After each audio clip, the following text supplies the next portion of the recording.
There's a fundamental truth about human nature that people only truly value what they believe they could lose or what they've already lost. It's not because they're cruel or indifferent, but because comfort breeds complacency. The moment someone knows you'll always be there, they stop working to keep you. It's not personal, it's just how the mind works. Now let's talk about how this applies to your situation. If you've ever felt like he was slipping away and in response you tried harder, texting more, being extra available, proving your worth, you are unknowingly reinforcing the problem. Because what that tells him is, she's always there. No matter what I do, she's not going anywhere. There's no urgency, no reason to question himself, no fear of losing you. And if there's no fear of losing you, there's no real value attached to keeping you. But what happens when you remove yourself? When you stop showing up the way you always have? When the predictable comfort of your presence is replaced by silence? That's when the dynamic shifts.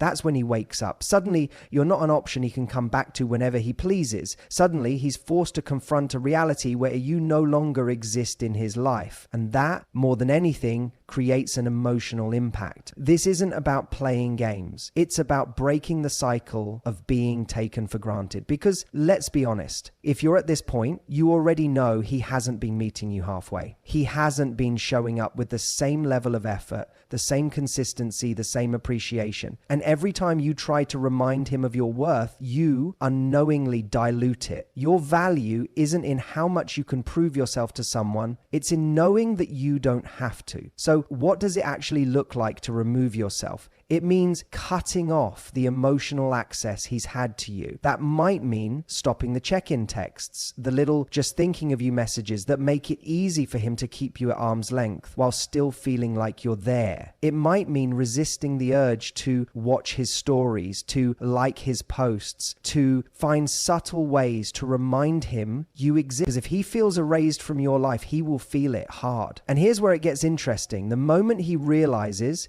you're truly gone is the moment he starts to question everything. Wait, she's not chasing anymore? She's not reaching out? She's actually moving on? And that moment of realization is where regret starts creeping in. Because the truth is, people don't miss you when you're still lingering in their life in small, convenient ways. They miss you when they have to wonder about you, when they have to face the discomfort of your absence. Think about it. The most haunting feeling isn't just losing someone, it's knowing they don't need you anymore, that they've stopped looking back, that you are no longer a character in their story. That's what triggers regret. That's what makes someone come running back, not because you asked them to, not because you begged or convinced them, but because they felt the loss for themselves, and no one wants to be erased. But here's where most people go wrong. They remove themselves physically, but not emotionally. They stop texting, but they still wait by their phone. They don't reach out, but they stalk his social media. They don't say anything, but they check in through mutual friends. And guess what? That energy still reaches him. People can feel when they still have a hold over you. Real detachment isn't just about what you do, it's about what you feel. When you truly let go, that's when the shift happens. So if you want him to come running back, don't try to manipulate the situation. Just be the person who no longer needs him to return. Be the woman who respects herself enough to walk away, not as a strategy, but as a stand. And if he comes back, it won't be because you tricked him into missing you. It'll be because he genuinely realizes he let go of something rare. And if he doesn't, then you'll have freed yourself from someone who was never meant to stay. Either way, you win. There's a fundamental truth about human behavior that most people don't fully grasp. Attraction isn't just about physical chemistry, shared interests, or even history. It's about perceived value. The moment someone believes they can have you whenever they want, they stop valuing the effort required to keep you. This is why so many people feel the slow, painful shift from being the center of someone's attention to an afterthought.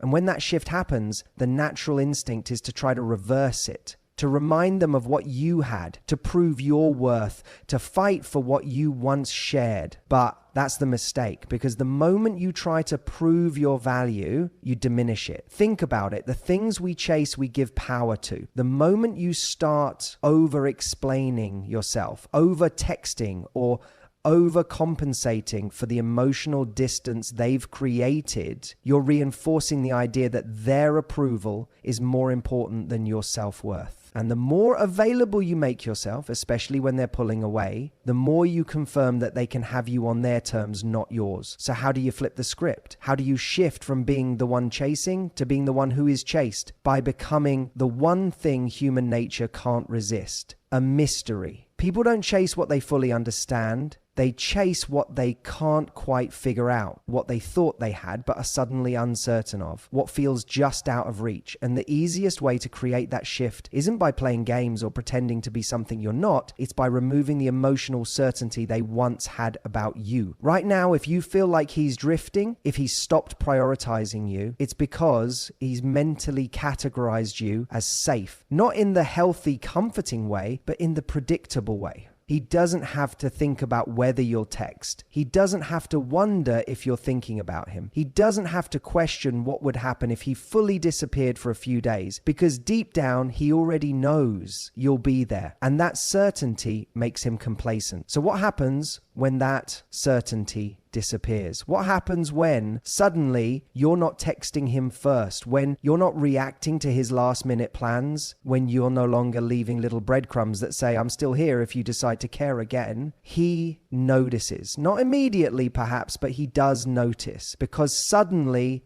there's a gap where your presence used to be. And that gap creates a void that forces him to ask questions. Is she mad? Is she over me? Is she seeing someone else? And those questions make him think about you in a way he hasn't had to in a long time. See, people don't fear losing what they know they have. They fear losing what they think they might have already lost. And that fear triggers something powerful. It forces them to start seeing you differently, to stop taking you for granted, to start realizing that maybe, just maybe, they miscalculated. But here's the catch. You can't fake this.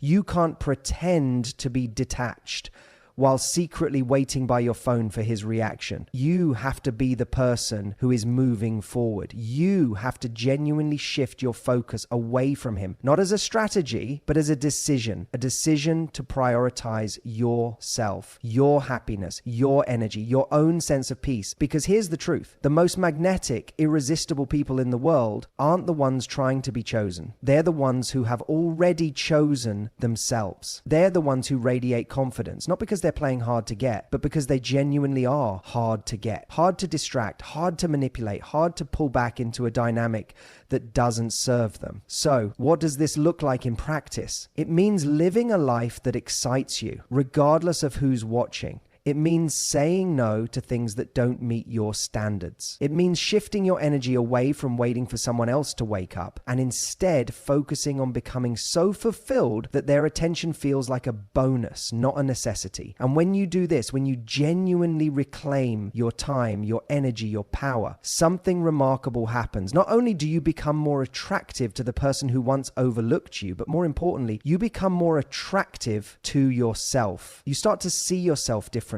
You start to respect yourself more. And in doing so, you set a new standard for how others will treat you. Because in the end, the goal isn't just to make him chase you, it's to make him earn you. And if he doesn't, then you've just made space for someone who will. There is something undeniably powerful about silence. Not the awkward kind, not the passive-aggressive kind, but the kind that speaks volumes without saying a single word. The kind that forces someone to sit with the reality of your absence, to feel the weight of your withdrawal. Because here's the truth. When you stop reacting, when you stop filling the space with explanations, when you stop trying to remind someone of your worth, they're left with nothing but the consequences of their own actions. Most people underestimate how uncomfortable it is to be ignored by someone they once had access to. We assume that if we pull back, they won't notice. That if we detach, they won't care. But that's where we get it wrong. Because human nature is wired for attention. It craves validation. It thrives on certainty. And the moment you take that away, you disrupt the balance of power in a way that forces them to reevaluate everything. Think about it. When someone pulls away from you, your instinct is to close the gap, to reach out, to seek answers, to do whatever it takes to restore the connection. But what happens when you don't? What happens when, instead of fighting for their attention, you make them feel what life is like without yours? At first, nothing, at least not outwardly. They might seem indifferent. They might even act as if they don't notice. But internally, the shift has already begun, because where there was once predictability, now there's uncertainty. Where there was once access, now there's distance. And that distance creates the one thing that reignites attraction better than anything else: intrigue. You see, when someone knows they can have you at any moment, they don't have to think about what losing you would feel like. But when you remove yourself, when you step back and let the silence do the work for you, you force them to experience a version of reality they weren't prepared for. A reality where you're not waiting, where you're not chasing, where you're not available at their convenience. And in that silence, something remarkable happens. They start to wonder, did I misjudge this? Did I take them for granted? Have they moved on? That uncertainty creates discomfort, and discomfort creates urgency. Because now, instead of you trying to pull them back in, they're the ones questioning whether they let go too soon. But here's the most important part. You have to mean it. This isn't about pretending to be detached while secretly hoping they'll reach out. It's not about playing a game to manipulate their emotions. It's about making a fundamental shift in how you view yourself and your worth. Because when you truly detach, when you genuinely stop seeking their validation, you become someone they have to work to get back. Not because you're playing hard to get, but because you're genuinely hard to get. Not because you're withholding love, but because you refuse to give it where it's not being fully appreciated. And that's where the real transformation happens. Because the moment you stop trying to prove your value, you force them to recognize it on their own. You give them the space to miss you, to feel your absence, to realize that you were never just an option. They just treated you like one. And if they come back, it won't be because you begged. It won't be because you convinced them. It will be because they felt the shift. They experienced what life is like without you, and they didn't like it. But here's the thing, by the time they do, you might not even want them anymore, because in the process of reclaiming your power, you'll have discovered something far more valuable, the version of you that never needed to chase in the first place. One of the greatest mistakes people make when trying to reattract someone is assuming that the key to winning them back lies in direct pursuit. They think if they just explain themselves better, show how much they care, or remind the other person of what they once had, things will change. But here's the truth. Someone isn't going to regret losing you because you told them they should. They're going to regret it because they feel it. And that's where true detachment comes in. Not the kind where you sit around waiting for them to notice your absence, but the kind where you shift your focus so completely that they can sense without a single word that they are no longer a central character in your story. That's what creates the emotional gap that makes them take a second look. Think about the dynamics of power in any relationship. When someone knows they have your full attention, your full emotional investment, they don't have to work for it. They don't have to question it. It's a given. And human nature thrives on mystery, on challenge, on the uncertainty that keeps things interesting. So when you remove yourself from that equation, when you stop offering them that unwavering attention, they are forced to confront a version of reality where one of the most powerful shifts you can make in your life is realizing that your value doesn't come from someone else recognizing it. It doesn't depend on whether they miss you, whether they regret losing you, or whether they finally wake up and see what they had. It exists independently of their perception. And the moment you start living from that truth, everything changes. Not just in how they see you, but in how you see yourself. See, most people operate under a fundamental misunderstanding when it comes to relationships. They believe that in order to be wanted, they have to prove their worth. They have to demonstrate what they bring to the table, remind someone of how much they care, or subtly or not so subtly, make the other person realize what they're missing. But what if I told you that the most attractive thing you can do is stop trying to prove anything at all? Think about it. What kind of person doesn't need to prove their worth? The one who already knows it. The person who isn't looking outward for validation because they are deeply secure in themselves. That's the kind of person who draws people in. Not because they're playing hard to get, not because they're using some manipulative strategy, but because they genuinely exude a level of confidence and self-assurance that is rare. Now, let's talk about how this plays out when someone starts to feel erased from your life. Because the moment you stop seeking their validation, the moment you stop trying to remind them of your value, something fascinating happens. They feel the shift. They notice that your energy is no longer directed at them, that where there used to be effort, now there is absence. And that absence is what creates the space for them to actually miss you. See, people don't miss what's constantly available. They miss what they can't have, what they thought would always be there, but suddenly